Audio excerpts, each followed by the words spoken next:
Diplomacy is the art of balance.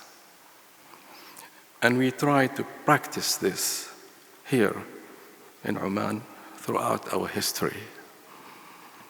This is a land of connection, indeed, a bridge between continents, cultures, and ideas, and for centuries. Our shores welcomed explorers, traders, and thinkers from across the seas. This exchange of perspectives shaped our national identity, as well as how we engage with the world. Diplomacy, to us, is not just an instrument of foreign policy. It is woven into the fabric of our DNA. Omani diplomacy has long been guided by principles of openness, neutrality, and mutual respect. We believe in creating spaces for dialogue, where conflict is resolved pragmatically, and common interests unite diverse perspectives. This philosophy is deeply rooted in the Omani history. Let me give you an example. And I hope while you are here, you will visit the museum's Aflaj Gallery. In this room, you will learn about Oman's ancient irrigation network, channels, which we call Aflaj, pass from village to village, carrying water for drinking, for washing, for cooking, and for agriculture. For thousands of years, these channels were central to the survival of mountain communities, and they were a formative influence on our foreign policy. In diplomacy, Oman rejects binary oppositions, zero-sum games, and elective non-communication. In our view, such strategies are rooted in a flawed mindset, one of competition, not partnership. They reflect a determination to weaken others so as to elevate oneself. But thousands of years ago, Oman's villagers developed a different mindset. Instead of combat, they used conversations, consultations, reciprocity, and pragmatism to reach agreements on water sharing. In other words, they learned to be good neighbors. Their policy was dialogue and consultation, neutrality, and respect. This approach to diplomacy is now more important than ever. The rising influence of antagonism, hate speech, discrimination, and double standards on the world stage nowadays are deeply troubling. And not only deeply troubling, but counterproductive. Take climate change, for example.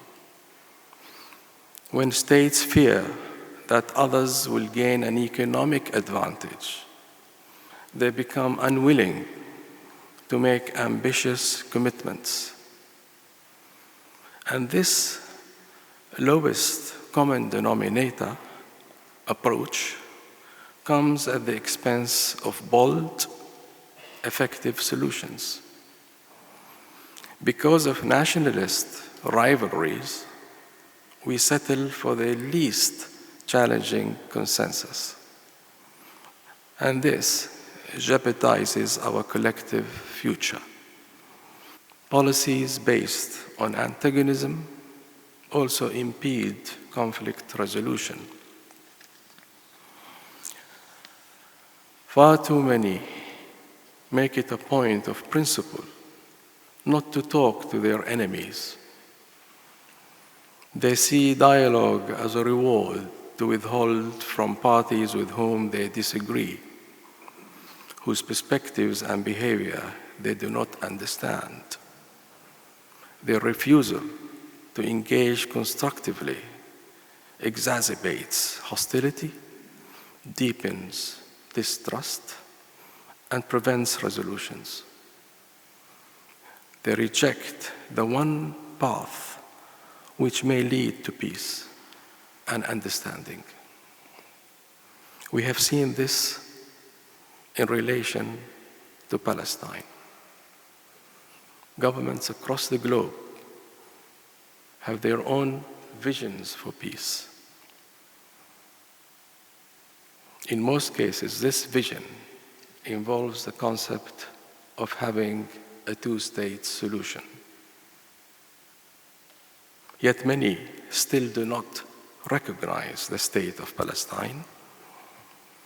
Their condemnation of Hamas blinds them to the group's legitimate demands, such as statehood. In many cases, this group shares these demands with the overwhelming majority of the Palestinian people. They demand the right to security, the right to self-determination, essentially the rights and protections enshrined in international law and the Universal Declaration of Human Rights. Foreign plans for the future governance of Palestine are often rooted in antagonism, and this makes them unsustainable and unjust by denying the Palestinians the right to choose their own leaders. The region will not have a lasting peace and stability until the Palestinians have justice. So if we are to find lasting solutions, we have to be willing to talk to those with whom we disagree, and importantly, to listen. As Oman sees this, we believe the key ingredient in diplomacy is trust. If we show clear signs that we trust our partners, if we occasionally take a leap of faith, they will reciprocate. And I'm talking this from experience. And for example, those interfering in Red Sea shipping say they will stop if the violence against Palestine stops.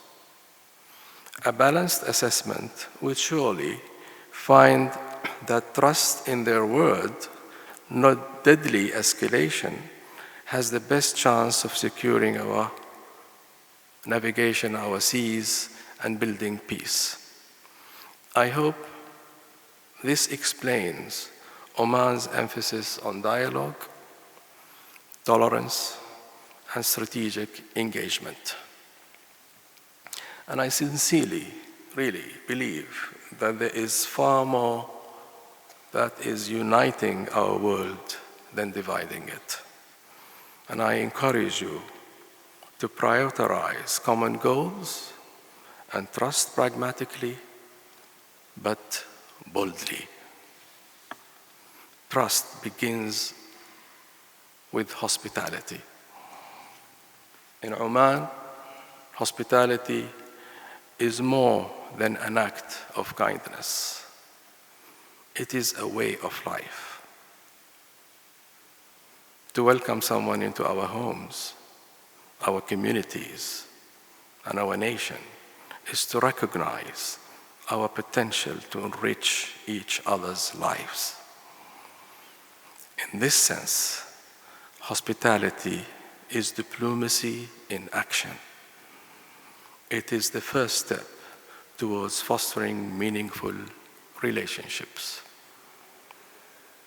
Ladies and gentlemen, look around you. You will see people who inspire change, who shape the future, who look outwards, engage globally, and embrace ideas that challenge and expand their perspectives. Through Oman's Vision 2040, we are diversifying our economy, investing in innovation, and creating an environment where global partnership thrives. I invite you to see Oman not just as a host, but as a partner and a friend. The challenges we face are great, but so too is our shared capacity to overcome them. Thank you very much.